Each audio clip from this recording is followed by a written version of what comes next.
अध्याय 4 मृत्यु से उत्पन्न सनसनी। टाउन मेयर क्रॉस की उग्र दहाड़ पूरे टाउन हॉल में गूंज उठी। तेज गति से क्रॉस पलक झपकते ही शी फेंग के सामने आ गया और उसकी मुट्ठी शी फेंग की ओर बढ़ गई। अन्य खिलाड़ी फिलहाल शी फेंग के दुर्भाग्य का आनंद ले रहे थे और इस मौके का फायदा उठाकर टाउन मेयर क्रॉस की ताकत का अंदाजा लगा रहे थे। क्रॉस एक लेवल 15 एलीट था और उसका एक थप्पड़ ही मौजूदा खिलाड़ियों को मौत के घाट उतारने के लिए काफी था। हालांकि शी फेंग ने इतनी बड़ी मूर्खता की कि उसने मेयर को सच में नाराज कर दिया। अब पूरे रेड लीफ टाउन में कोई भी उसे बचा नहीं सकता था। उसे या तो मृत्युशया तक जेल में रखा जाएगा या रेड लीफ टाउन से निकाल दिया जाएगा। हालांकि शी फेंग का आश्चर्यजनक रूप से शांत रवैया अन्य खिलाड़ियों को हैरान कर गया। क्या वह पहले से ही मृत्यु के लिए तैयार था? जब क्रॉस शी फेंग पर वार करने ही वाला था, तभी स्थिर खड़ा शी फेंग आखिरकार हिल उठा जैसे कोई शिकारी अपने शिकार का इंतजार कर रहा हो।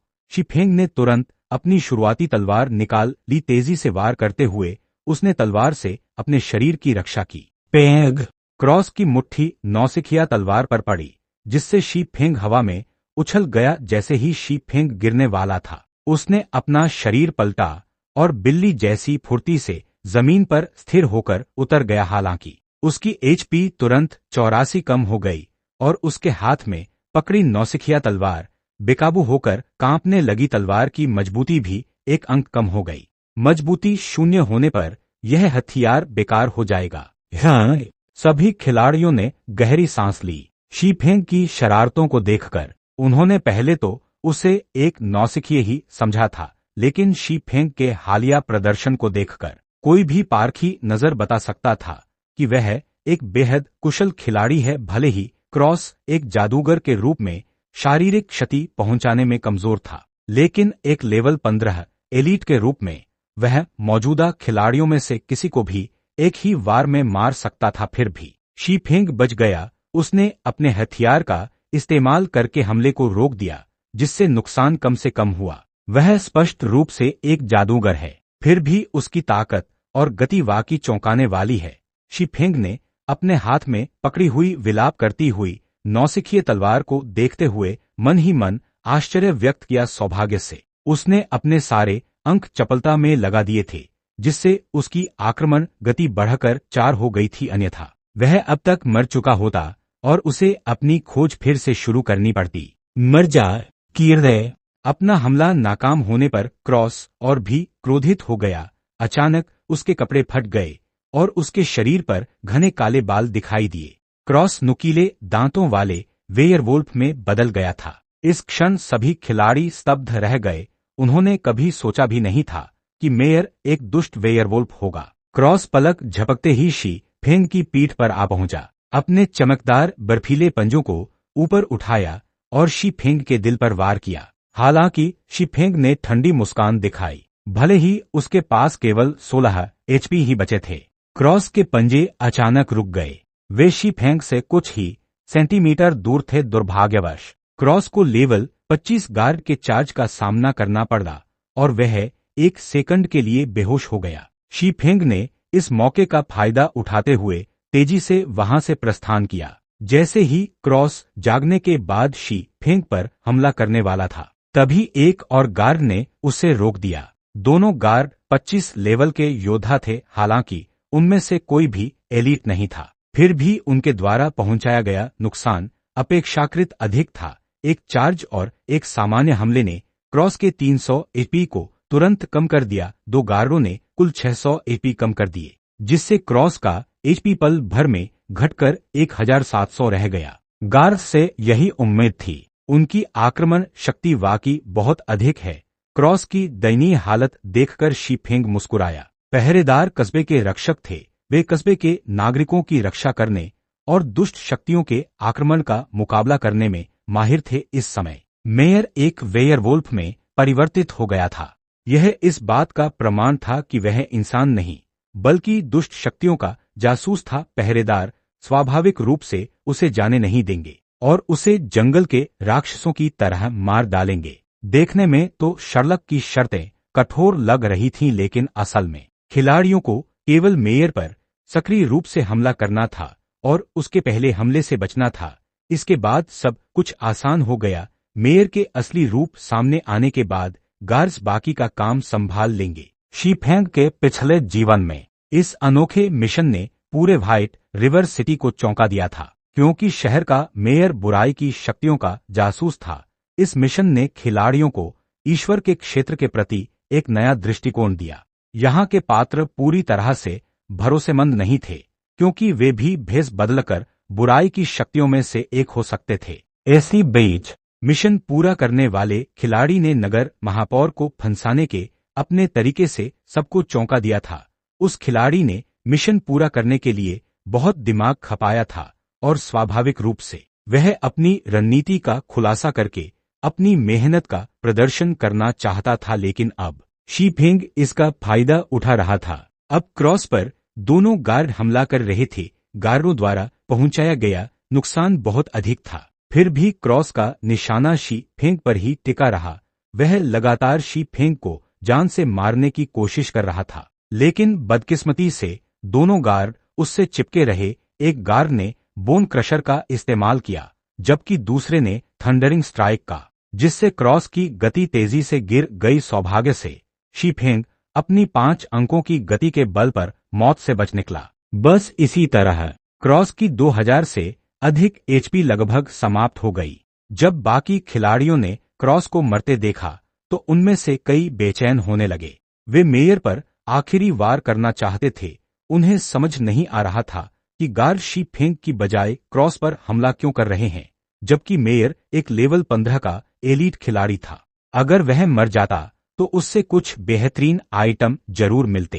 किसी दूर जगह पर छिपकर शी फेंग ने उनके विचारों के प्रति तिरस्कारपूर्ण मुस्कान बिखेरी। क्या नगर महापौर के बारे में उनके मन में कोई विचार आ सकते थे? हालांकि महापौर बुराई की शक्तियों में से एक बन गया था। यह खोज की कहानी का केवल एक हिस्सा था। अन्य खिलाड़ियों की नजर में महापौर अभी भी मित्रवत स्थिति में था। महापौर पर हमला करना बिल्कुल भी संभव नहीं था। जब क्रॉस के पास केवल 100 एपी बचे थे तो बाकी सभी खिलाड़ी हरकत में आ गए। वे सभी एक साथ टाउन मेयर क्रॉस की ओर दौड़े। वे सभी अंतिम प्रहार करके गिरी हुई वस्तुओं को छीनना चाहते थे। क्रॉस को मौत के कगार पर देखकर शी फेंग भी दौड़कर बाहर निकल गया। दुर्भाग्यवश अंत में क्रॉस गार्ड की तलवार से मारा गया। कोई भी खिलाड़ी क्रॉस पर वार नहीं कर सका। हालांकि शी फेंग हमला कर सकता था, लेकिन उसने जोखिम नहीं लेना चाहा। मेयर की मृत्यु के बाद उसने तुरंत मेयर का प्रतीक चिन्ह उठाया और भीड़ में गायब हो गया। शहर के अंदर मौजूद गैरपात्र एनपीसी को मारने पर कोई ईएक्सपी या लूट नहीं मिलेगी। एक क्वेस्ट के बिना शी फेंग मेयर का प्रतीक चिन्ह भी हासिल नहीं कर पाएगा। धत तेरे की सिस्टम में गड़बड़ी हो गई है। मैं मेयर पर हमला क्यों नहीं कर पा रहा हूँ? मैं शिकायत करना चाहता हूँ। मृत्यु के बाद महापौर ने कुछ क्यों नहीं किया? कुछ नौसिखिए खिलाड़ियों ने नाराजगी जताते हुए शिकायत की। उनकी आंखों के सामने एक लेवल 15 एलीट खिलाड़ी की मृत्यु हो गई, फिर भी उन्हें कोई लाभ नहीं मिला। वे इसे स्वीकार नहीं कर पा रहे थे। बेवकूफ, क्या तुम्हें पता नहीं कि तुम्हारा एनपीसी के साथ दोस्ताना रिश्ता है? खिलाड़ी दोस्ताना रिश्ते वाले एनपीसी पर हमला नहीं कर सकते। अगर तुम्हें इतनी आम जानकारी भी नहीं है तो गॉड्स डोमेन खेलने का क्या फायदा? नौसिखियों का मजाक उड़ाने के बाद कुशल खिलाड़ियों ने शी फेंग के सुराग खोजने शुरू कर दिए। जो खिलाड़ी नगर महापौर को इस तरह मार सकता था वह निश्चित रूप से एक माहिर खिलाड़ी था, जिसके साथ उन्हें जुड़ना चाहिए था। हालांकि काफी देर तक खोजने के बाद भी उन्हें शी फेंग नहीं मिला। उन्हें उसका नाम भी नहीं पता था। वे मन ही मन उस पर तरस खाने लगे। ऐसी बीच रेड लीफ विलेज में टाउन मेयर क्रॉस की मौत की खबर फैल गई, जिससे सभी खिलाड़ियों के बीच सनसनी फैल गई। खेल के इस चरण में जब खिलाड़ी अभी भी लेवल बढ़ाने के लिए राक्षसों को मारने में लगे हुए थे, एक कस्बे के मुखिया को इतनी आसानी से मार डाला गया। यह सचमुच चौंका देने वाला था। गॉल्स डोमेन के खुलने के 30 मिनट भी नहीं बीते थे कि आधिकारिक साइट के फोरम पर एक समाचार थ्रेड दिखाई दिया। एक रहस्यमय तलवारबाज ने लेवल 15 के एलीट योद्धा और रेड लीफ टाउन के मेयर की हत्या कर दी। कस्बे का मुखिया असल में भेस बदला हुआ वेयरवुल्फ था। आखिर गॉड्स डोमेन किस तरह का खेल है? इस खबर ने खिलाड़ियों के बीच तुरंत सनसनी मचा दी। देखते ही देखते पेज पर क्लिक्स की संख्या 10 मिलियन से भी ऊपर पहुंच गई। हर कोई इस रहस्यमय तलवारबाज के बारे में जानने को उत्सुक हो गया। दुर्भाग्यवश कोई भी उससे संपर्क नहीं कर सका क्योंकि किसी को भी उसका नाम नहीं पता था। तब तक शी फेंग अंधेरी गली में पहुंच चुका था। श्री शर्लक, यह महापौर का प्रतीक चिन्ह है जिसकी आपने मांग की थी। शी फेंग ने चांदी के रंग का महापौर का प्रतीक चिन्ह भिखारी शर्लक को दे दिया। क्वेस्ट पूरा होने के साथ ही उन खिलाड़ियों के लिए बुरी खबर आई जिन्हें पहले ही क्वेस्ट मिल चुका था, और उन लोगों के लिए भी जो मेयर से क्वेस्ट पाने की कोशिश कर रहे थे। क्रॉस दोबारा प्रकट नहीं होगा। क्वेस्ट पूरा होने के बाद भी उनके पास उसे जमा करने की कोई जगह नहीं होगी। रेड लीफ टाउन में अब मेयर भी नहीं रहेगा। हालांकि शी फेंग को इसकी कोई परवाह नहीं थी। धन्यवाद, आपका बहुत बहुत धन्यवाद। मैंने आखिरकार अपने दोस्त का बदला ले लिया है। ये बातें आपके लिए मददगार साबित होंगी। शर्लक ने शी फेंग को एक छोटा सा नाजुक डिब्बा दिया। इसके बाद शर्लक ने मेयर का प्रतीक चिन्ह लिया और उस अंधेरी गली से निकल गया। सिस्टम शर्लक का अनुरोध नामक अनोखी खोज पूरी हुई। इसके बदले में 2000 EXP, 20 निःशुल्क मास्टरी पॉइंट्स और एक शानदार आभूषण बॉक्स प्राप्त हुआ की आवाज के साथ शी फेंग लेवल 1 पर पहुंच गया और वह लेवल 2 से केवल 1000 EXP दूर था। गॉड्स डोमेन शुरू होने के केवल 30 मिनट बाद ही शी फेंग का लेवल रेड लीफ टाउन में सबसे ऊपर हो गया। सामान्य परिस्थितियों में एक औसत खिलाड़ी को लेवल 1 तक पहुंचने के लिए 1000 EXP की आवश्यकता होती है। इतनी EXP प्राप्त करने के लिए कम से कम 6 या 7 घंटे राक्षसों का वध करना पड़ता है। क्योंकि प्रत्येक लेवल 0 राक्षस से केवल 3 EXP मिलती है। राक्षसों को खोजने, आराम करने आदि के लिए भी समय चाहिए होता है। खेल की शुरुआत में राक्षसों के लिए लड़ रहे खिलाड़ियों की भारी संख्या को ध्यान में रखते हुए लेवल 1 तक पहुंचने में 10 घंटे से अधिक का समय लगना औसत माना जा सकता है। यूनिक क्वेस्ट का इनाम इतना उदार क्यों है? क्या यह इसलिए है क्योंकि मैंने इसे लेवल 0 पर पूरा किया? शी फेंग थोड़ा अनिश्चित हो गया, लेकिन फिर भी वह ऐसे इनामों से खुश था। पिछले जन्म में मिलने वाले पुरस्कार इतने शानदार नहीं थे। हालांकि EXP की मात्रा समान थी, लेकिन फ्री मास्टरी पॉइंट्स की संख्या अलग थी। दूसरे व्यक्ति को इसके लिए केवल 10 पॉइंट्स और एक डेलिकेट ऑर्नामेंट बॉक्स मिला, जबकि शी फेंग को 20 पॉइंट्स और एक लक्सरी ऑर्नामेंट बॉक्स मिला। ईश्वर के क्षेत्र में निःशुल्क महारत अंक अत्यंत मूल्यवान थे। किसी भी खोज में शायद ही कभी 3 से 5 अंक मिलते थे।